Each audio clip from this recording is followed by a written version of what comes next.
Welcome to Weir's Dojang and another Tuesday training tip. I'm Instructor Weir, and today we're going to talk about something a little bit different. Hapkido is often thought about as being a defensive martial art or a self-defense martial art. What a lot of people fail to realize is that it can also be used offensively just as effectively.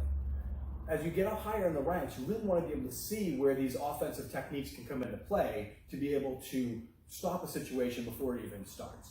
Let's break a few of these down and take a look. So let's break down some of these offensive techniques. The most important part of an offensive technique is your initial contact. Okay, you need to make contact with the uke in the position in which you want to do the lock. There's not a lot of time to play around when you're dealing with an offensive technique. So if I'm looking at Jack here and I want to do a bone stand to him, I'm actually going to have to come in and turn my hand over to take that snatch and go into bone stand. Okay, so offensively he's in a relaxed position. I'm not only going to do it to the bone stand, but I'm also going to come off to a 45-degree angle. That's going to prevent his other side from coming into play. It'll look very much like this. Okay, so as you saw, I was able to shift to the side, take out one side of his body, take out one side of his arsenal, make that initial contact, and snap in the bone stand. Let's go from the other side, Jack.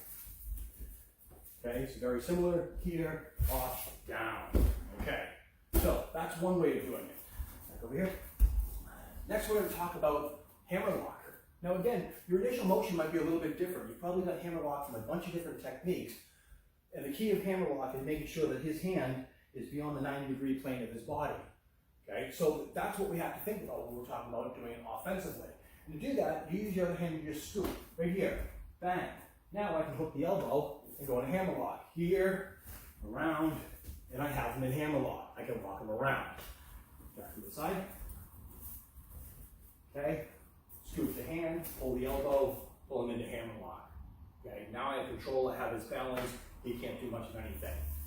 All right, now, let's change the environment here a little bit. His hands aren't going to be by his side anymore.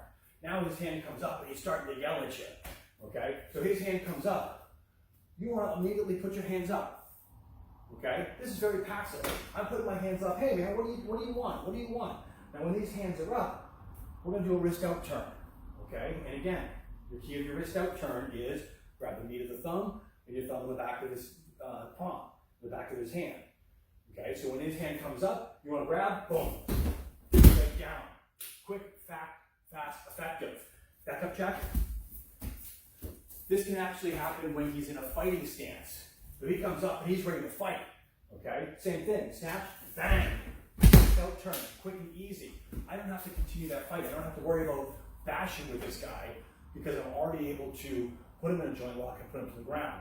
Once he hits the ground, there's a ton of things that we can do. All right, so his hand comes back up.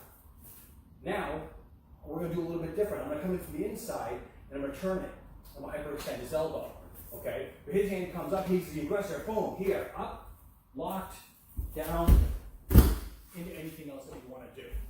All right, last one, you got the Italian guy who always talks with his hands. He comes up, what are you doing? Boom, down, quick and easy. Okay, the initial motion, all of these, has to be in the position of your lock.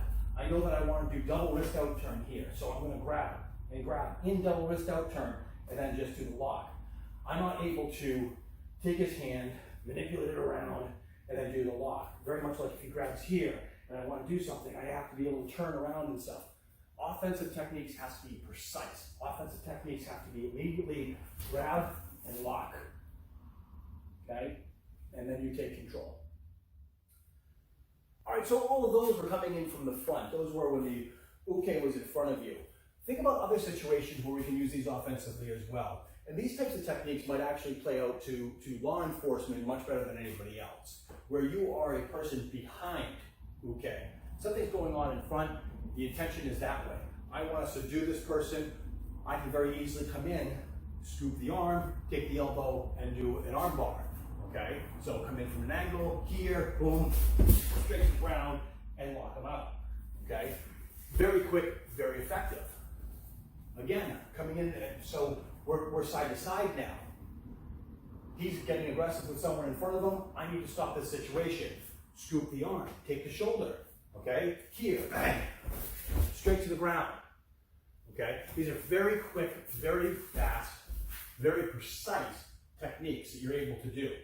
Okay? We've also talked about being able to do aggressive sweeps. So if he's facing me, I can come up and just walk through and sweep him fast. Okay? I can come in from the side and do very much the same thing. Come in here, boom, and take him down. Offensive techniques, aggressive techniques. Great, so we talked about offensive techniques today. Again, that initial contact, your initial motion might be a little bit weird of how you're moving your body, but that's gonna make all the difference in the world. Start to play out these techniques in your head. You may want to start with the end part of the lock and walk it backwards to see where that point of engagement is. We can talk about that in another training tip. Grandmaster Garland recently had a video where he talked about, we practice from a grab that people won't necessarily do, and to be able to think about how to attack offensively rather than wait for that defense, is a huge part of this art. As you get higher up in these ranks, you really need to be able to think of how dynamic this art is, and not that it's just a defensive art or a self-defense art, but this is a whole art. Train hard, be good to each other, and Hapkido.